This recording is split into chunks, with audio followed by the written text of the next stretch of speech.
Alright, surprise. There's a part 2 to the comics of yesteryear versus comics of yesterday. Alright, so in the first part of this I did the Justice League comics where I compare, comics of, recent years versus long time ago. Watch part 1 of the video for the big explanation, which I won't rehash here again and spare you. Anyway, so what I've got here is I found Dark Avengers. I don't even know what year it's from. Wow. It's recent. It's got to be less than 2-3 years old, if I had to guess. 2010. Dark Avengers, number 12, 2010. Brian Michael Bendis did the art. Greg Horn did the painted pages. Mike Deodato did the rest of the art. And, we want to compare it to, I decided since I got 2 of these, I'll do it with 185 of the Avengers, First of all, again, aesthetic comparisons, high quality paper, coloring is, assisted with computers and stuff, very wide palette, vibrant palette. But the problem is that I have this, I'll try to be unbiased, let's be honest here. I do appreciate the recap for new readers, even if it is just, an uninspired narrative there with a page where I guess they're trying to be funny. Before we go on, the cover, not quite sure what I think of the cover, man. It's the covers of today on a lot of books, well, Marvel in particular, don't seem to have a thing to do with the inside of the story. That is something I wished I'd brought up in part 1 of Justice League. With this part 2, I had about 10-15 minutes to really kind of absorb this little experiment I do, and maybe we can slow down on this one. But anyway, it does give them a feeling of being isolated in the world. The Dark Avengers are, I guess, villains that have taken the mantle of heroes, stole their costumes, all because Norman Osborn was brought back and given some, power.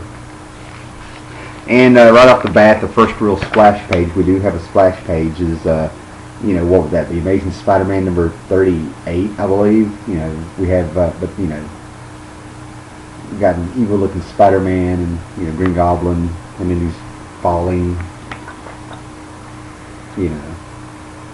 And, Bendis really writes that decompressed style, man. I mean, we got, 6 panels here of just the Green Goblin falling, his eye opening, and we find out that he's dreaming. He says, "I'm Norman Osborn." As we flip through this, again, it's a bunch of talking heads, very pretty colors, nice little sky going on there. I guess there's a little bit of artistic attempts there to set a mood, a lot of dark shadows and stuff, I guess, to reflect the mindset of the Molecule Man, who's the villain, a classic villain, very powerful. And right there off the bat, going against the Molecule Man, he's one of those villains. When he shows up, even our heroes are supposed to go, "Oh shit, it's him, it's the Molecule Man." Very powerful. A lot of talking going on for some reason. I guess Bendis is trying to be funny. He takes her Molecule Man, makes her clothes disappear, I guess, to make sure she's not wired, or maybe she did it. It's not real clear to me, and they're all just kind of staring. So I guess that's an attempt at levity. More talking, and then we have a whole page of just a gym scene of something happening. A gym. There's an explosion. Looks like Sentry is running through there, and Sentry is mad. We come back to the Molecule Man again, talking to this agent. More talking, trying to talk. I guess you can't really fight the Molecule Man because he's so powerful. Then we have a 2-page spread of Sentry.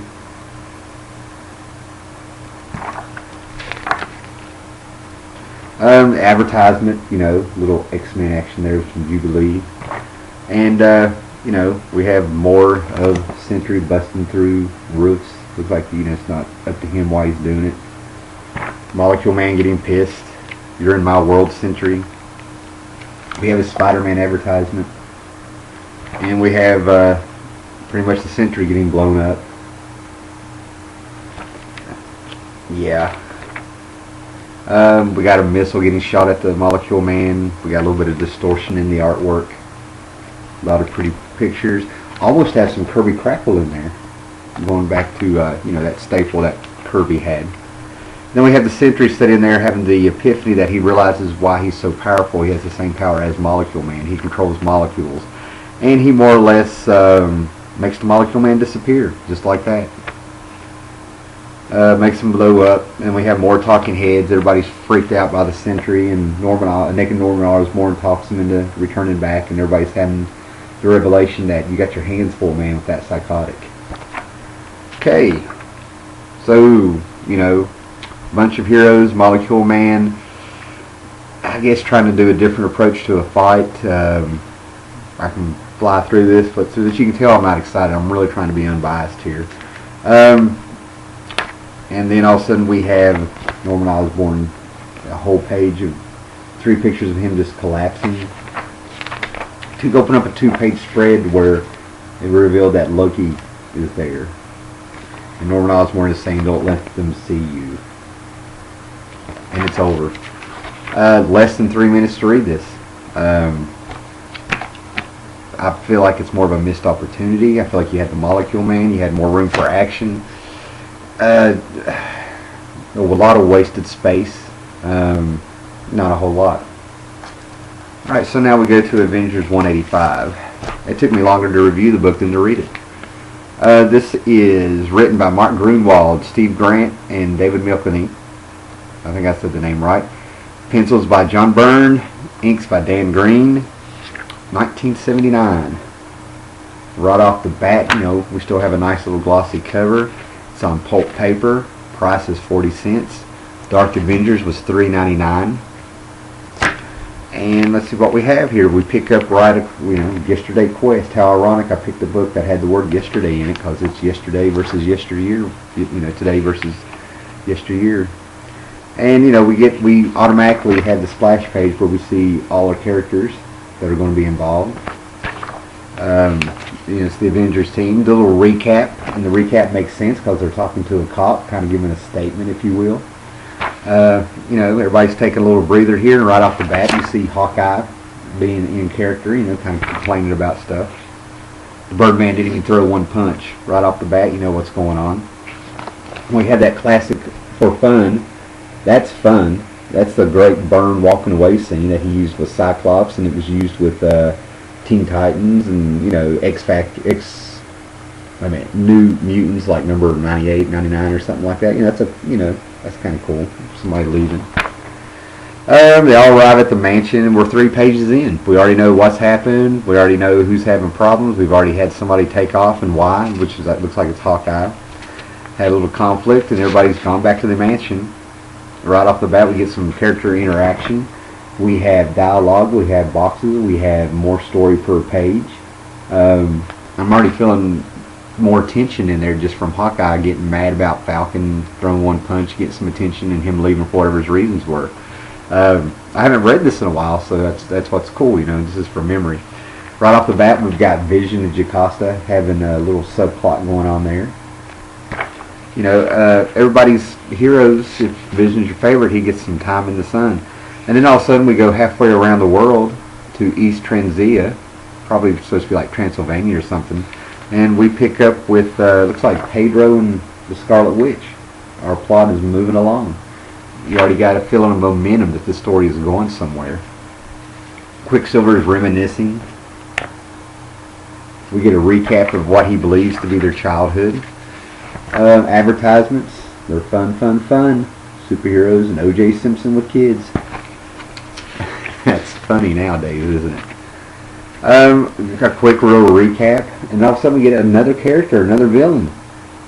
Mordred has popped up here, waking him up in the middle of the night. We even got a high evolutionary stuff in the cow lady, the midwife. Can't believe I forgot her name. We have Wundagore Mountain.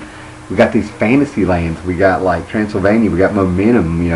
Their idea of sexy is that Scarlet Witch sleeps in the nude. She's got a blanket over her while she's talking to Mordred, and then she's in costume, and Mordred has already sucked her in. The story is moving. It makes sense. We have dialogue. It's not just talking heads. Even though with the Dark Avengers there, while they were discussing what was going on in the story, trying to talk, it was just talking heads. This one's got things are still going on. Wanda has woke up. Mordred's talking to her. They're talking together. She's covering herself. She's in costume. Come with me. And the story is going. And we're just on page 16.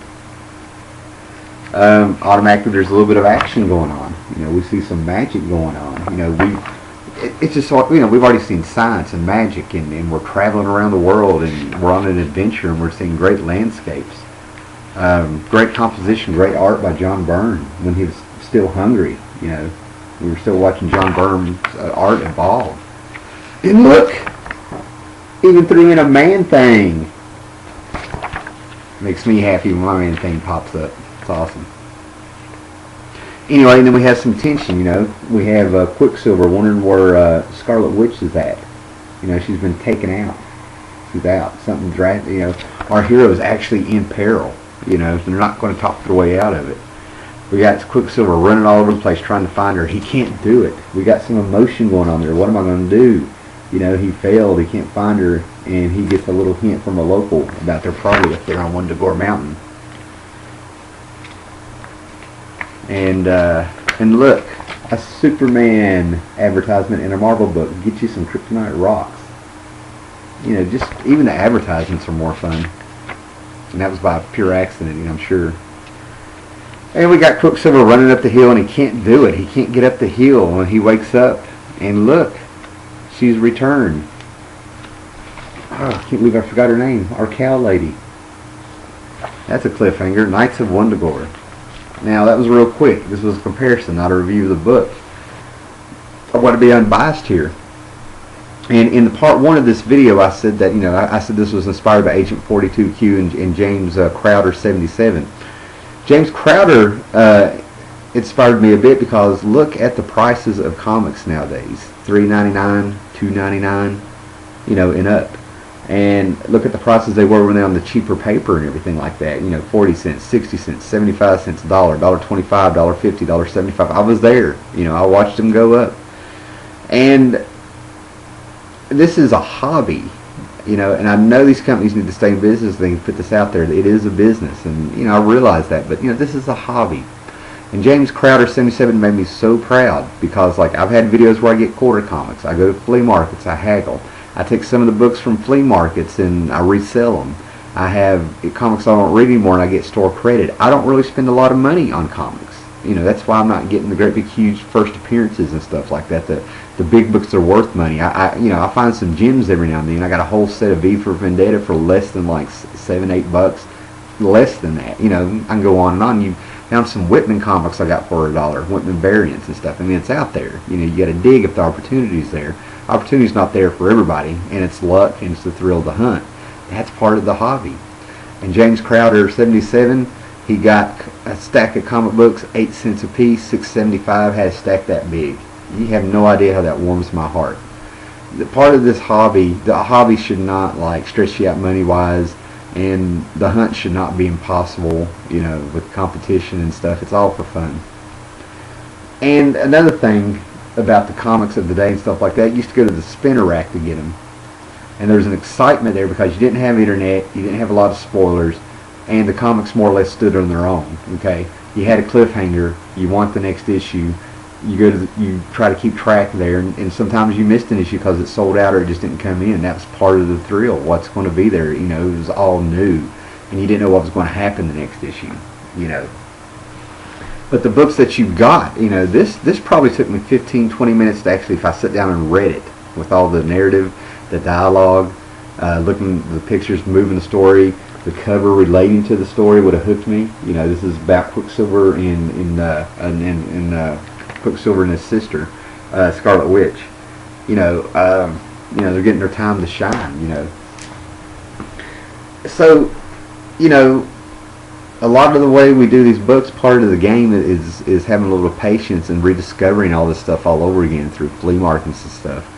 And then, you know, you have the comic book shops. Comic book shops are wonderful. I'm not going to knock them and stuff. But, you know, some of the biggest things we got to remember is, you know, you can get deals on comic books, and if you work a little bit. My comics pay for their sales. If, like, I got a store, I got store credit and stuff like that. If I go to a comic book shop, you know, the guy should know what he has and should know how much it's worth and stuff. You go to a flea market, these guys don't know what they have, and it should be on them to know what they have. If they got dollar boxes, they got dollar boxes, and those guys are there to make money. They're not real big lover of comics. They're setting up a table and they're trying to make some flea market money. You can haggle with them. You know, the more you buy, you should get a better deal and stuff. Talk to them. That's part of the fun of it. The comic book shop, you know, you can get a deal there. They should know what they have. You know, I got a whole, you know, I was lucky enough to get a whole set of Dark Knight Returns, and the guy had it real cheap. He had his reasons, I'm sure. I don't think I ripped him off. What I like about this community, though, is that I've, like, when I went to my flea market there and I spent maybe $20 plus whatever it cost for a cheeseburger, I found a Hellboy comic I bought for $2. Dakin Hellette bought it off me, and he made a private video because he wanted to make sure that, you know, he wasn't, you know, he wanted me to be informed on the history of the book, what it was worth, and what he was offering. And that was awesome. That is great. You know, we don't, that's part of the fun too, is the people you meet who like these comics and talking to them and stuff, and we all want to do each other right, you know, and that's what I like. We're all in this together. So the whole reason I was going into that little thing there is that, you know, part of comic book collecting, I just really want to encourage people to check out the older stuff and go out there and see if there's deals when you get time. Take a chance. Constant Bromstar went to a big warehouse or something with his wife that sold pianos, and he found comic books there. You know, just kind of keep an eye out. Captain Cummins, I think he's been hitting some antique shops and stuff. You know, they're around, and they're in these boxes, and you can get some good deals and talk to them and stuff. And try out the older stuff. You know, it's a lot more fulfilling where I've done the Pepsi challenge here with the older new comics. And by no means am I saying that all comics are crap today. That's not what I'm saying, you know, at all. But there is something about a dense comic book that uses colors, you know, even though they're not computer generated and assisted and high tech and big palette and stuff like that. They help with the psychology of the storytelling, the pacing in these comics. They're just packed. Comic books used to be something I did on a rainy day with a big stack, and you couldn't go outside, and there's nothing on TV. 3 or 4 hours reading comics flew by. It wasn't work. Comics should not make you feel like, you know, you're tapping your wallet and stress you out about money and stuff. You know, treat yourself every now and then to a good book. That's not, you know, that's part of the fun too. You know, having that book, you know, first appearance of Venom or something, or we all dream of the Fantastic Four #1. So anyway, have fun. That's a good enough ramble. So later.